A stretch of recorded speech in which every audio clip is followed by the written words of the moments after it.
एक नहीं दो दो मात्राएं, नर से भारी नारी। यह विचार इसलिए रखा गया है क्योंकि आज हम जिस प्रकार से अंतर्राष्ट्रीय स्तर पर देखते हैं तो महिलाओं की जिम्मेदारी दुगनी होती है। वो उसी प्रकार अपने कार्य क्षेत्र में भी भूमिका निभाती हैं और साथ साथ में अपने पर्सनल जिंदगी में, अपने जीवन में भी अपने कर्तव्यों को निभाते हुए और अपने परिवार को भी संजोए रखती हैं। इससे पहले मैं इस बात पर विचार करना चाहूंगी कि सबसे पहले अंतर्राष्ट्रीय महिला दिवस, आपने नाम बहुत सुना, परंतु यह क्यों मनाया जाता है और कहां से इसकी शुरुआत हुई, मैं इस ओर प्रकाश डालना चाहूंगी। 1908 में सबसे पहले एक आंदोलन हुआ और ये अंतर्राष्ट्रीय महिला दिवस आंदोलन श्रम आंदोलन का एक परिणति है और श्रम आंदोलन का एक आह्वान है। इसमें 15,000 महिलाएं जो थी 1908 में न्यूयॉर्क में जमा हुई और उन्होंने अपने अधिकारों के लिए संघर्ष किया, एक आंदोलन किया और उसमें उन्होंने 3 मांगे रखी, जिसमें काम के घंटे कम किए जाएं उनके, और उन्हें बेहतर वेतन दिया जाए और उन्हें वोट देने का अधिकार दिया जाए।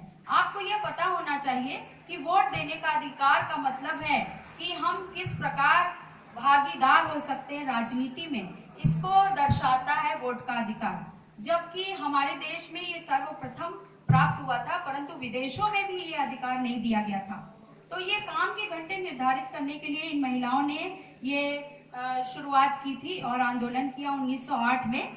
अमेरिका की सोशलिस्ट पार्टी ने सबसे पहले महिला आंदोलन की शुरुआत की और इसकी सबसे पहले मांग की थी क्लारा जेटकिन 1910 में, और वो कोपेनहेगन डेनमार्क में रहती थी और उन्होंने ये मांग उठाई कि अंतर्राष्ट्रीय महिला दिवस मनाया जाना चाहिए ताकि महिलाओं की मांग या उनकी जो आवश्यकताएं हैं, उनकी अनिवार्यताएं हैं, वो संसार के समक्ष प्रस्तुत हो सके और उसके बारे में लोग जान सके। International conference of working women में उन्होंने ये डिमांड रखी थी और इसमें 17 देश और 100 महिला प्रतिभागी शामिल हुए थे। चूंकि एक अंतर्राष्ट्रीय स्तर का आंदोलन है तो 1911 में पहली बार ये मनाया गया और इसमें ऑस्ट्रिया, डेनमार्क, जर्मनी और स्विट्जरलैंड ने अपनी प्रतिभागिता प्रस्तुत की थी। लेकिन आधिकारिक तौर से यूएनओ में यानी संयुक्त राष्ट्र संघ में आधिकारिक तौर से 1975 में ये मनाया गया, परंतु तिथि कहां से निर्धारित होती है उसकी भी एक बड़ी लंबी कहानी है। 1917 में रूसी महिलाओं ने प्रदर्शन किया जिसमें रूसी जार को हटना पड़ा, अपनी गद्दी छोड़नी पड़ी और उन्हें अंततः वोट का अधिकार देना पड़ा। और वहीं से ये 23 फरवरी को ये तिथि थी, उसी तिथि को यहाँ लिया गया है। 23 फरवरी को जूलियन कैलेंडर के हिसाब से वो 23 फरवरी है, लेकिन हम जो कैलेंडर फॉलो करते हैं वो ग्रेगोरियन कैलेंडर है और उसके हिसाब से वो 8 मार्च था, इसलिए हमने 8 मार्च को चुना और उस दिन से ये महिला दिवस मनाना शुरू किया गया। 1996 में सबसे पहले इसमें थीम रखी गई, कोई उद्देश्य रखा गया ताकि उस उद्देश्य के आधार पर हम महिला दिवस को, अंतर्राष्ट्रीय महिला दिवस को एक दिशा दे सके। उसमें पहली थीम थी अतीत का जश्न मनाओ और भविष्य की योजनाएं बनाओ। अतीत का जश्न मनाओ और भविष्य की योजनाएं बनाओ। इसमें प्रदर्शन की बहुत अहमियत थी और इसीलिए जब तक कोई चीज दिखती नहीं बिकती नहीं, ऐसा माना जाता है और प्रदर्शन बहुत आवश्यक है। जब तक प्रदर्शन नहीं होता, चाहे वो विद्यार्थी हो चाहे कोई व्यक्ति हो, उसके जो महत्व है उसको लोग नहीं समझते। इसलिए समाज में कैसे उनका महत्व हुआ, राजनीति में किस प्रकार हुआ, कहाँ तक पहुंची महिलाएं, और साथ साथ में अर्थशास्त्र में महिलाएं कहाँ तक पहुंची, इस बात को इसमें बहुत बड़े स्तर पर बयान किया गया। तो आज हम लोग 8 मार्च 2021 को जो मना रहे हैं अंतर्राष्ट्रीय महिला दिवस, ये 110वां अंतर्राष्ट्रीय महिला दिवस है और इसका जो थीम रखा गया है टू चूज द चैलेंजेस, यानी हमें चैलेंजेस को एक्सेप्ट करना बहुत जरूरी है। जैसा कि आप सभी जानते हैं, सभी के जीवन में अवसरों का समुद्र लहराता रहता है, लेकिन जिसने भी उन लहरों में अपनी नौकाएं डाली वो आगे बढ़ गए और जो किनारे पर ही खड़े रहे, या तो लहरों ने उन्हें डुबो दिया और या तो उन्हें पीछे धकेल दिया। इसलिए जब भी अवसर मिले उसका लाभ उठाना अवश्य चाहिए और हमें अपने विकास के साथ साथ देश के विकास में भी भागी बनना चाहिए। आज आपने देखा महिलाओं की स्थिति अंतर्राष्ट्रीय स्तर पर अगर हम ध्यान से देखें तो विभिन्न देशों में बहुत ही स्थिति खराब है।